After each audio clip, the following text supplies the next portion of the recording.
नमस्कार दोस्तों हम देख रहे थे गणित शिक्षण विधियों के 300 इंपॉर्टेंट क्वेश्चन।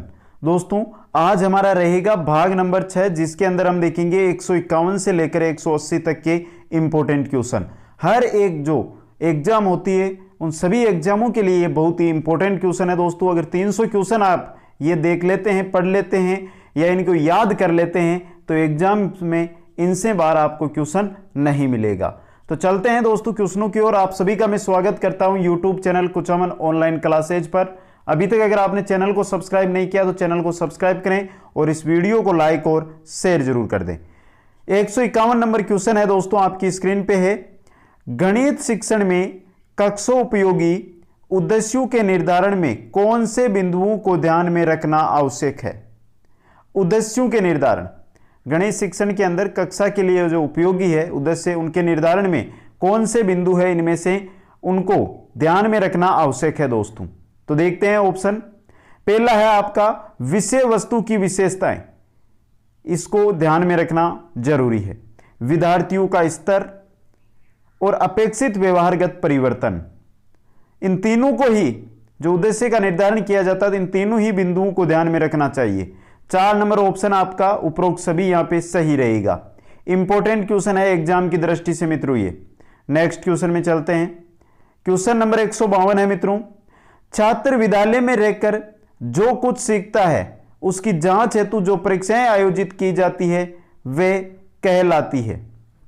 छात्र है जो विद्यालय के अंदर बहुत कुछ सीखता है, आप सभी को पता है, तो उनकी जांच के लिए जो परीक्षाएं आयोजित की जाती है वे क्या कहलाती है? उपलब्धि परीक्षण, निष्पत्ति परीक्षण, निदानात्मक मूल्यांकन, विकल्प 1 व 2 दोनों सही। तो यहां पे दोस्तों उपलब्धि परीक्षण सही है, निष्पत्ति परीक्षण ये दोनों ही है जो जांच है तो आयोजित परीक्षाएं होती है।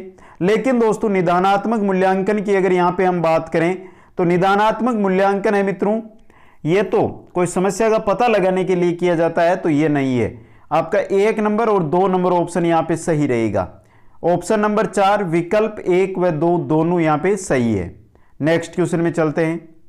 गणित को पाठ्यक्रम में विशेष स्थान देने का प्रमुख कारण क्या है? जो गणित विषय है इसको पाठ्यक्रम के अंदर विशेष स्थान देने का जो प्रमुख कारण है वो क्या है दोस्तों? देखते हैं ऑप्शन। बच्चों में तार्किक दृष्टिकोण पैदा करने में, सही है ये तो। बच्चों का सामाजिकरण करने में, ये भी सही है। बच्चों का चरित्र विकास करने में, यह भी सही है। तो उपरोक्त सभी 4 नंबर ऑप्शन आपका यहां पे सही रहेगा। नेक्स्ट क्वेश्चन में चलते हैं। किस विधि से यह सिद्ध किया जा सकता है कि 2 समपूर्णांकों का योग सदैव सम होता है?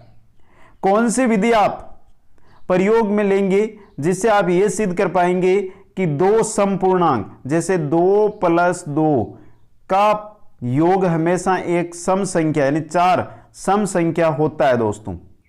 देखते हैं ऑप्शन। कौन सी विधि होगी? आगमन विधि द्वारा उपपत्ति, प्रत्यक्ष उपपत्ति, प्रतिवाद द्वारा उपपत्ति या फिर प्रति सकारात्मक उपपत्ति। सही जो आपका आंसर रहेगा 2 नंबर ऑप्शन रहेगा, प्रत्यक्ष उपपत्ति के द्वारा। नेक्स्ट क्वेश्चन में चलते हैं। किसी गणितीय आकृति को दिखाकर प्राप्त किया जाने वाला उद्देश्य है। कोई गणितीय आकृति है उसको दिखाकर आप कौन सा उद्देश्य प्राप्त करते हैं? कौशलात्मक उद्देश्य, अनुप्रयोगात्मक उद्देश्य, अवबोधात्मक उद्देश्य या ज्ञानात्मक उद्देश्य। सही जो आपका आंसर रहेगा 4 नंबर ऑप्शन रहेगा, ज्ञानात्मक उद्देश्य। नेक्स्ट क्वेश्चन में चलते हैं। सीखने के आकलन का आधार है, जो सीखने का आकलन है उसका आधार क्या होता है दोस्तों?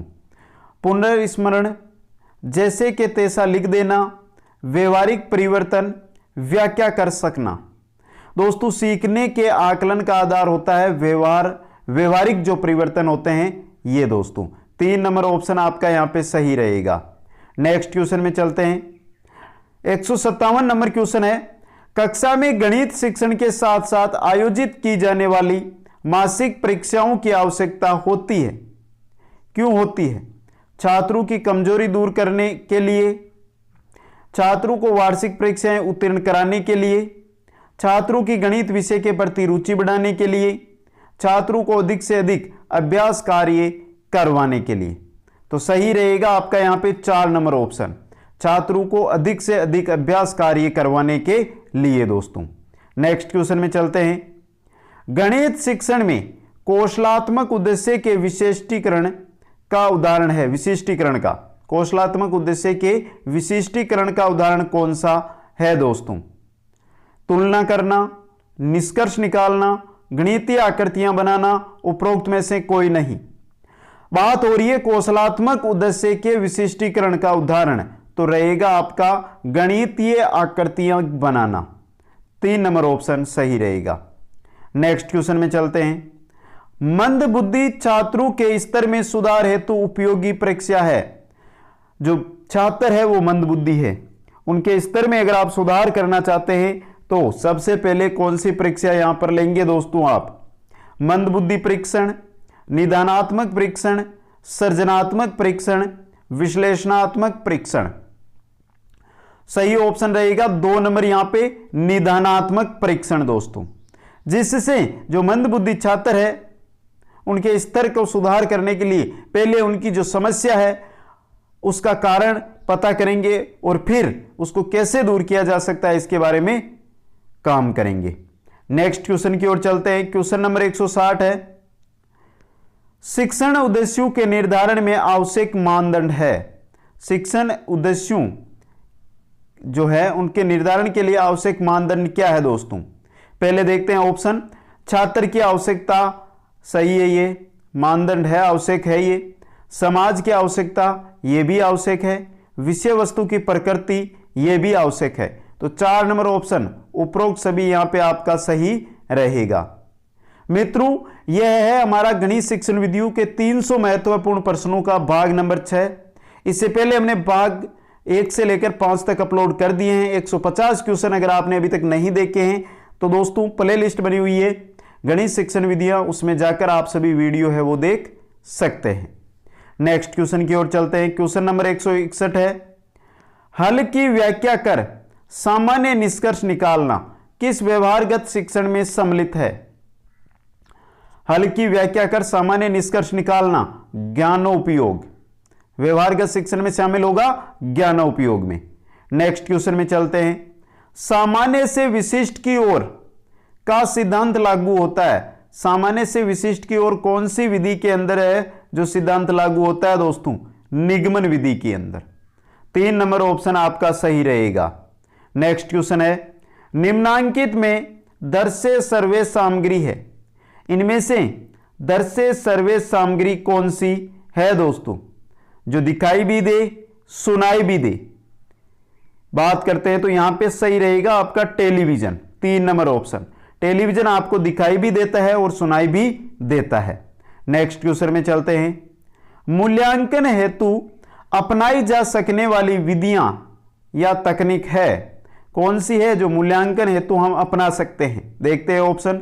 निरीक्षण व साक्षात्कार अपना सकते हैं, पड़ताल सूची व प्रश्नावली ये भी अपना सकते हैं, संचित अभिलेख व सामयिक जांच ये भी अपना सकते हैं। उपरोक्त सभी 4 नंबर ऑप्शन आपका यहां पे सही रहेगा। नेक्स्ट क्वेश्चन में चलते हैं। गणित की भाषा एवं प्रकृति अन्य विषयों की अपेक्षा है, कैसी है मित्रों? अधिक सुदृढ़। इंपॉर्टेंट क्वेश्चन है मित्रों ये। जो गणित की भाषा और प्रकृति है वो अन्य विषयों की अपेक्षा अधिक सुदृढ़ है दोस्तों। नेक्स्ट क्वेश्चन में चलते हैं। गणित शिक्षण में अध्यापक संबंधी समस्या है। गणित शिक्षण के अंदर अध्यापक संबंधी क्या समस्याएं हैं? देखते हैं ऑप्शन। अध्यापक का विषय ज्ञान कम होना समस्या है दोस्तों। अध्यापक की शिक्षण में अरुचि, यह भी समस्या है। अध्यापक द्वारा उपयुक्त शिक्षण विधियों का चयन न कर पाना, यह भी समस्या है। तो यहां पे तीनों ही समस्याएं हैं। 4 नंबर ऑप्शन आपका उपरोक्त सभी यहां पे सही रहेगा। नेक्स्ट क्वेश्चन में चलते हैं। नेक्स्ट क्वेश्चन है आपका। ज्ञात से अज्ञात की ओर सिद्धांत लागू होता है, कौन सी विधि में? निगमन विधि में, विश्लेषण विधि का, संश्लेषण विधि का या अनुसंधान विधि का? सही रहेगा ज्ञात से अज्ञात संश्लेषण विधि का। 3 नंबर ऑप्शन आपका सही रहेगा। नेक्स्ट क्वेश्चन में चलते हैं। नेक्स्ट क्वेश्चन है मित्रों, जब किसी नवीन प्रश्न को हल करना हो तो सबसे उपयुक्त विधि है। नवीन प्रश्न को आप हल कर रहे हैं तो उसके लिए उपयुक्त विधि कौन सी रहेगी दोस्तों? आगमन विधि रहेगी। 1 नंबर ऑप्शन आपका सही रहेगा। इंपॉर्टेंट क्वेश्चन है दोस्तों ये भी। नेक्स्ट क्वेश्चन में चलते हैं, प्रयोगशाला विधि किस सिद्धांत पर आधारित है? जो प्रयोगशाला विधि होती है वो कौन से सिद्धांत पर आधारित होती है? प्रयोगशाला में हम कोई भी काम है वो करके सीखते हैं मित्रों, तो करके सीखना। 2 नंबर ऑप्शन आपका सही रहेगा यहां पे। नेक्स्ट क्वेश्चन में चलते हैं, निम्न में से कौन से विकल्प में गणित की भाषा की झलक है? गणित की भाषा की झलक कौन से प्रश्न में आपको दिखाई दे रही है दोस्तों? देखते हैं, राम और सीता जा रहे हैं, नहीं दिखाई दे रही। श्याम हापुड़ जा रहा है, नहीं दिखाई दे रही। यात्रा के दौरान मीरा ने 10 किमी की दूरी पैदल तय की, यहां पे आपको गणित की झलक मिल रही है दोस्तों। श्याम और मोहन दोनों भाई हैं, इसमें भी नहीं। तो 3 नंबर ऑप्शन आपका यहां पे सही हो जाएगा। इसके अंदर आपको गणित भाषा की झलक मिलेगी। नेक्स्ट क्वेश्चन के अंदर चलते हैं, कक्षा में छात्रों को गणित विषय के प्रति प्रेरित करने के लिए निम्नलिखित बात का ध्यान रखना चाहिए। किस बात का कक्षा के अंदर गणित विषय के प्रति प्रेरित करने के लिए ध्यान रखना चाहिए? ऑप्शन देखते हैं, छात्रों से कठिन अभ्यास करवाना, गलत। सभी छात्रों को समान रूप से शिक्षा देना। यहां पे बात किसकी हो रही है? गणित विषय के प्रति प्रेरित करने के लिए। तो आप समान रूप से शिक्षा देना है, सही है, लेकिन इससे आप प्रेरित नहीं कर रहे हैं दोस्तों, तो यह भी गलत है। छात्रों में आत्मविश्वास की भावना का विकास करना, सही है दोस्तों। 3 नंबर ऑप्शन आपका यहां पे सही हो जाएगा। और चौथा ऑप्शन है, छात्रों के हल की गई समस्याओं से अधिक कमी निकालना, यह भी नहीं है दोस्तों। नेक्स्ट क्वेश्चन में चलते हैं। नेक्स्ट क्वेश्चन है, कक्षा 7 के छात्रों में गणित विषय के प्रति रुचि पैदा करने के लिए शिक्षक को कौन सा तरीका अपनाना चाहिए? कक्षा 7 का विद्यार्थी है या छात्र है जिसके अंदर आप गणित विषय के प्रति रुचि पैदा करना चाहते हैं, तो कौन सा तरीका आप अपनाएंगे दोस्तों? देखते हैं, कमजोर छात्रों के लिए अतिरिक्त कक्षाओं की व्यवस्था करना। बात यहां पे हो रही है गणित विषय के प्रति रुचि पैदा करने की, तो यह व्यवस्था आपकी सही नहीं है। गणित विषय को 2 कालांश देना, यह भी सही नहीं है। छात्रों को आकर्षक पुस्तकें उपलब्ध कराना, यह भी सही नहीं है। गणित पहेलियों तथा अन्य मनोरंजक क्रियाओं के माध्यम से शिक्षण प्रदान करना, हुई ना बात दोस्तों। आपको रुचि पैदा करनी है दोस्तों, गणित विषय के प्रति रुचि पैदा करनी है, तो गणित की पहेलियां हैं या अन्य मनोरंजन क्रियाएं हैं, उनके माध्यम से अगर आप शिक्षण प्रदान करते हैं तो जरूर रुचि पैदा होगी। नेक्स्ट क्वेश्चन में चलते हैं, अंकगणित शिक्षण का उद्देश्य है। जो अंकगणित है इसके शिक्षण का क्या उद्देश्य है? दैनिक जीवन के कार्य हेतु अंकगणित आवश्यक है, मजदूरी एवं व्यवसाय हेतु अंकगणित आवश्यक है, व्यवहारिक उपयोग हेतु अंकगणित आवश्यक है। तो अंकगणित शिक्षण के ये तीनों ही उद्देश्य हैं। उपरोक्त सभी 4 नंबर ऑप्शन आपका सही रहेगा।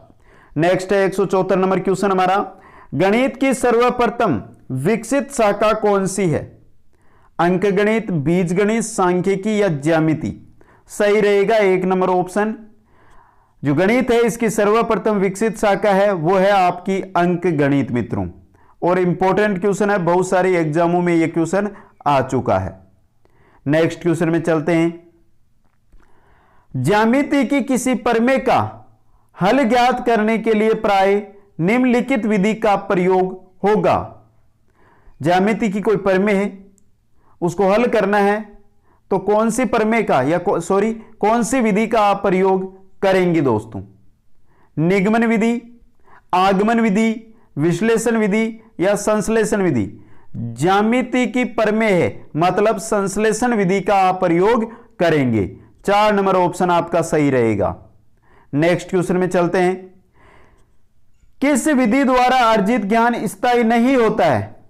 कौन सी विधि है जिसके द्वारा अगर हम कोई ज्ञान प्राप्त करते हैं या अर्जित करते हैं तो वो स्थायी नहीं होता है? निगमन विधि के द्वारा। निगमन विधि के द्वारा प्राप्त ज्ञान स्थायी नहीं होता है। मित्रों क्वेश्चन कैसे लग रहे हैं? अगर आपको पसंद आ रहे हैं तो एक बार वीडियो को सभी मित्र लाइक जरूर कर दें और अपने मित्रों के पास शेयर करते जाइए दोस्तों। नेक्स्ट क्वेश्चन है, गणित के उच्च प्राथमिक स्तर पर निम्नलिखित में से किन कौशलों को प्रोत्साहित किया जाता है? उच्च प्राथमिक स्तर की बात हो रही है, कौन से कौशलों को है जो प्रोत्साहित किया जाता है दोस्तों? देखते हैं यहां पे ऑप्शन, मानस दर्शन, पक्षांतरण, कंठस्थ करना, समानीकरण, और ऑप्शन ई है अनुमान लगाना। तो यहां पे दोस्तों मानस दर्शन है, पक्षांतरण है, इनको तो करते हैं, लेकिन ये सी ऑप्शन सही नहीं रहेगा। कंठस्थ करना, इस कौशल को प्रोत्साहित नहीं किया जाता है। सामान्यीकरण और अनुमान लगाना, ए बी डी ई को है प्रोत्साहित किया जाता है। ऑप्शन ए 1 नंबर आपका यहां पे सही रहेगा। नेक्स्ट क्वेश्चन में चलते हैं, बीज गणित शिक्षण में चाहिए, क्या चाहिए? तर्क शक्ति, गणनात्मक शक्ति, कल्पना शक्ति, प्रायोगिक कार्य। बात हो रही है बीज गणित, तो बीज गणित शिक्षण के अंदर कल्पना शक्ति चाहिए दोस्तों। 3 नंबर ऑप्शन सही रहेगा। नेक्स्ट क्वेश्चन में चलते हैं, गणित में अभ्यास शिक्षण निम्नलिखित में से सहयोग करता है, किसका? अधिगम स्थानांतरण में वृद्धि करने में, समस्या के हल की समझ बढ़ाने में, किसी समस्या के शीघ्रता तथा गति से कार्य करने में, सैद्धांतिक ज्ञान का उपयोग करने की क्षमता का विकास करने में।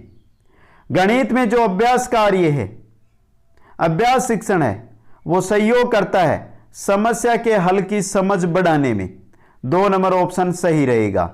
और चलते हैं आज के हमारे इस भाग के अंतिम क्वेश्चन की ओर। गणित का सामुदायिक महत्व है महत्वपूर्ण, क्यों? नैतिक दृष्टि से महत्वपूर्ण है, सामाजिक दृष्टि से महत्वपूर्ण है, सांस्कृतिक दृष्टि से महत्वपूर्ण है। तो 4 नंबर ऑप्शन आपका सही रहेगा, उपरोक्त सभी दोस्तों। यहां पे एक बार सभी मित्र है कमेंट करके बताइए कि यह वीडियो आपको कैसा लगा, यह क्वेश्चन आपको कैसे लगे। अगर अभी तक आपने वीडियो को लाइक नहीं किया तो वीडियो को लाइक करें, अपने सभी मित्रों के पास शेयर करने का प्रयास करें, और जो नए साथी है पहली बार चैनल पर आए हैं वो चैनल को सब्सक्राइब जरूर करें। जिन भी साथियों के पास नोटिफिकेशन नहीं आ रहे हैं वो बेल आइकन के अंदर जाकर ऑल नोटिफिकेशन को जरूर ऑन कर ले। आप सभी को बहुत बहुत धन्यवाद।